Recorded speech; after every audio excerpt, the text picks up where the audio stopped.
Begin. Hey everybody, welcome to this episode of the Curated Crayon. I'm Bree Tyndall, your host.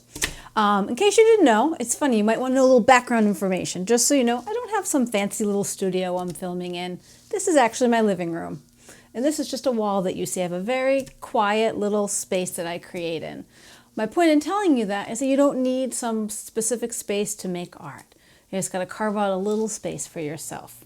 So, having said that, I want to roll right into the project. So today we're going to do a nature painting. So I've been brainstorming for about a week or so some different ideas for us to do, and I try and I experiment with something and I'm like, oh, I don't like it, it doesn't feel right, I'm not going to do a video, it's a lot of work. And then I just keep going, I keep experimenting and I keep trying. So what I came up with is I walked out in my yard and I actually grabbed like some pine cones I had, I think some little like acorn shells, I don't know if you can see them, they're very tiny. Some bark, I grabbed some leaves from some daffodils because here in New England where I live, it's springtime and the daffodils have just come up. I also have a lot of ivy growing on the stone walls in my yard, so I grabbed some ivy plants and I'm like, let me just start experimenting with those pieces that I found out in my yard of nature. Painting. So what I managed to come up with was some sort of like floral scenes, as you can see on my easel right here. And then I also have a couple pieces behind me. They weren't made with a paintbrush. All they were made with was some washable tempera paints, a piece of paper, and the pieces I found out in my yard. I used them as my paintbrush. So I'm going to begin by showing you how I did this with one of these tiny little, not acorns, sorry, pine cones that I have. So I actually kind of came up with this like tulip idea. So I kind of took I dipped the tip of my pine cone into some red paint. And I just started like, let's see what kind of effect it has to swish it. Oh, wow. And it like applies and gives it a little texture. And I was like, oh, neat. And it was like that. And I gave it a little, now, as you know from my style, it's very whimsical, it's very fun. It's not meant to be an exact, piece of fine art by any means. So it's a process and you're meant to have a lot of fun with it.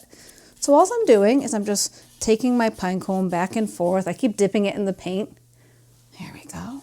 So I'm kind of creating these kind of like red tulips. And while I'm doing that, I have so much texture that's going to show up too. So I'm going to do about 3 across the top of my page here.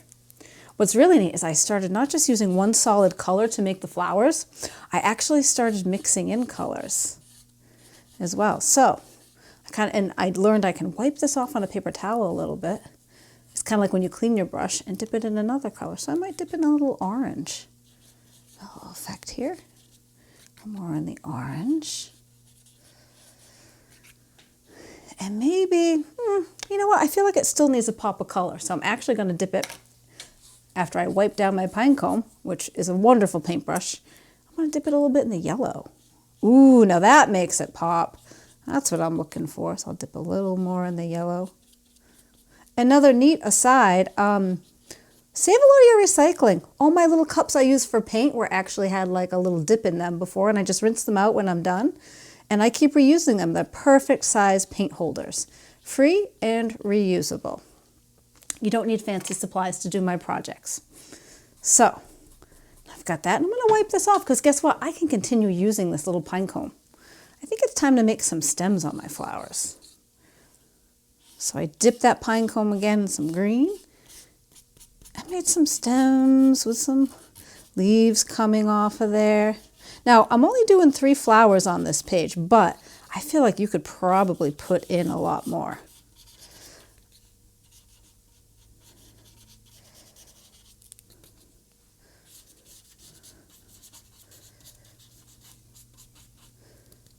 For fun, you could even say you wanted to add some grass or just like a little texture. I took the acorn I have.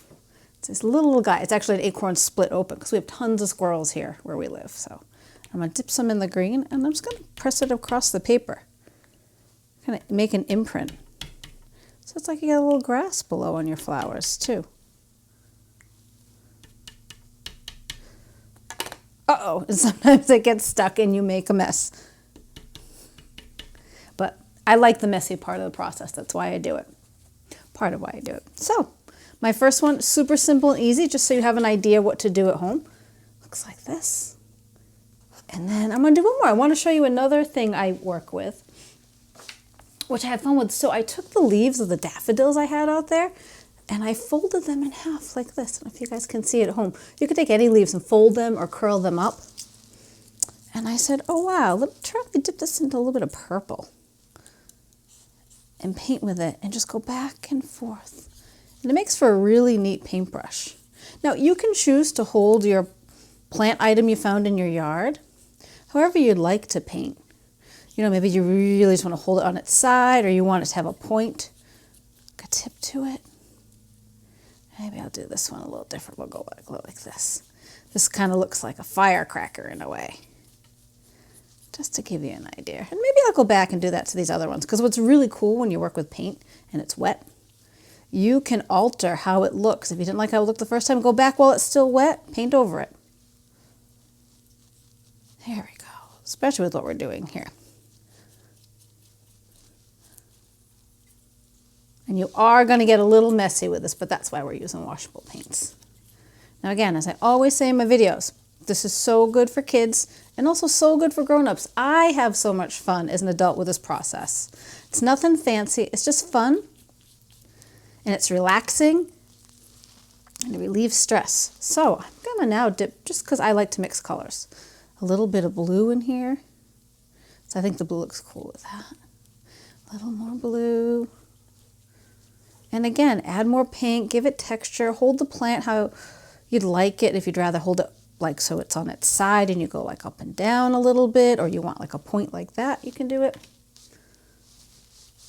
And so then I might just take, let's see, I have my paper towel here.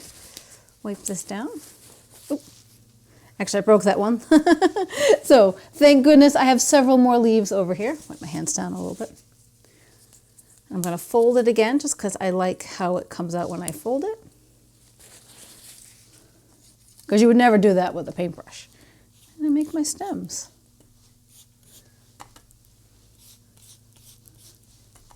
Add a little more detail. And then I could even take it and flip it. Down. Dip in some of the yellow for a sun. Oh, here we go. Stick a sun up here in our picture. And that was just by curling the leaves, and that made for a really nice thicker paintbrush. And another thing you can do too, one really simple one, everybody must have sticks in their yards or nearby. You can also make your stems with sticks.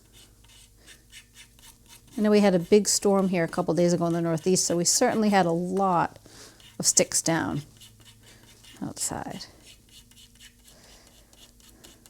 And there you have it. Super fun, super simple. Nature painting. Make it your style, use your imagination, and have fun. I'll see you next time on the Curated Crayon. Take care.